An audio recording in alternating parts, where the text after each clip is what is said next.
Hey guys, it's Creative Redundancy back again here with another video, and this is going to be part of a video series on when it's cold outside and you want to stay a little bit warmer. And also you can tell it's cold out here because there's snow on the ground. And right now it's about minus 16 degrees Celsius or about 3 or 4 degrees Fahrenheit. But what I'm going to talk about in this video is a very almost seems like an underrated type of item or something that could be used to help you stay warm. I mean, right now you're actually seeing it on the ground. Yeah, snow, or in this case, water.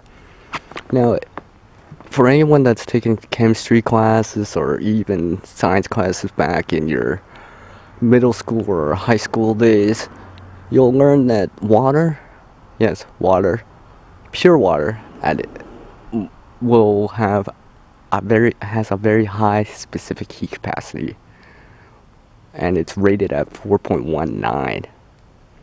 Basically, in a nutshell, for people that are not scientists and chemists, basically, water can hold lots of potential. Well, I shouldn't say potential, but it can hold a lot of thermal energy. Right? It takes, even boiling water, it takes quite a bit of energy to boil it. Use that thermal energy to keep that stored inside the water to keep you warm, right? Keep your core body temperature up, right? Try to keep your core body temperature at that 37 degrees Celsius or 96 degrees Fahrenheit, right?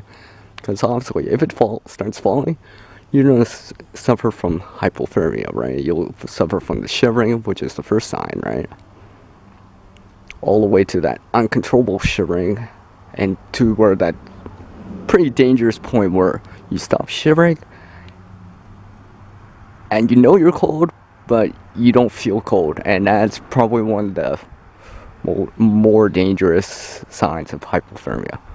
But I'm going a little off topic here, but basically, yeah, water. I mean, there's a lot of ways to store water for a purpose like this, right? Now, you'll obviously need a way to heat it up, right? Things like a stove, hobo stove, rocket stove, propane heaters, barbecues, your stove at home, if you have a campfire or whatever, right? Yeah, you can heat up the water and basically store that thermal energy from those heat sources in water and have it slowly release back towards you. Like, I've been using this method of keeping warm in wintertime for the longest time, ever since I was in, middle school and high school. It just works, right? It's cheap. I mean, water is easily available. Metal canteens, water bottles, those water type hot water bladders, right? They're easy to obtain. They're not expensive. I mean, even for a homeless person or someone that's living on the streets, right? Bottles are quite easy to obtain. Cans are easy to obtain, right? I mean, you see people pick up deposit all the time. I mean, cans are on the side of the road, bottles are on the side of the road, right? So basically, if you can store that thermal energy in water, you can use it to help you stay warm. And getting back on to that homeless part living on the streets thing I was talking about. I mean, there's public places now that have microwaves available, right? I've seen hospitals now that have microwaves available almost 24/7, right? So you can go inside while you're warming up in the building. Maybe you're heating up some water and putting it back into a bottle, and so you can walk back outside and go from there. I mean, if you're in a car, for example, right? People like to use tea light candles, for example, right? If you can use the tea light candles and convert the heat from that and store it inside water, yeah, that overnight stay in your vehicle might be a little bit warmer because you can put that heat towards your body, right? Towards where you want it to, right? Keeping your core body temperature hot, quite warm, right? So you don't start shivering, right? Because if you start shivering, you're already starting from the first stage of hypothermia. So basically, this has just been an overview or with a couple of tips about staying warm. I mean, water. 3 days without water, right? But it's only 3 hours in extreme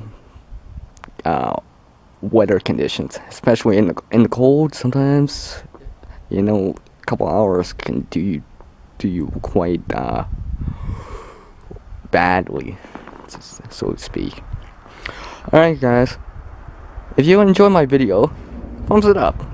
Hit that like button down below too, right? If you're new to my channel, hit that red subscribe button. That should be right about there, give or take, or maybe over here too. If you're a recurring subscriber, thanks for all your support and input and positive feedback and good karma on this channel. Now, as the world changes, so must oneself. To reach a new level of skill and knowledge, one must practice. Because in this world, one person can't help everyone, unfortunately. But one person, yeah, that includes me and you guys out in YouTube land, can help one person out, right? Alright guys, till the next video, see you out. Peace.